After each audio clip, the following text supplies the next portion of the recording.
စိတ်ပိုင်းလဲတိုးတက်ပါစေတဲ့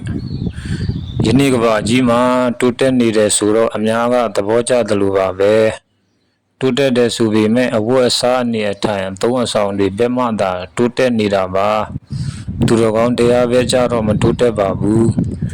ဒီတိုးတက်မှုတွေကကြာရှည်လည်းမခံပါဘူးယခုလိုရုပ်ဝတ္ထုတစ်ဖက်တည်းတိုးတက်နေပြီးတော့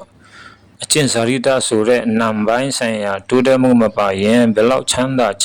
စိတ်ရဲ့ငြိမ်းချမ်းမှုဆိုတာကိုတော့မရနိုင်ပါဘူးတဲ့ဆရာတော်အရှင်ဇနကာဘိဝန္ဒတေကြတဲ့အရာဤလောက၌လူတို့သည်လေယာလုပ်ငန်းကို၎င်းကုန်သွယ်ရောင်းဝယ်စသောလုပ်ငန်းကို၎င်းကျူးစား၍လုပ်ကင်ကြကုန်၏ထို့သောလုပ်ကင်ကြတော့လဲ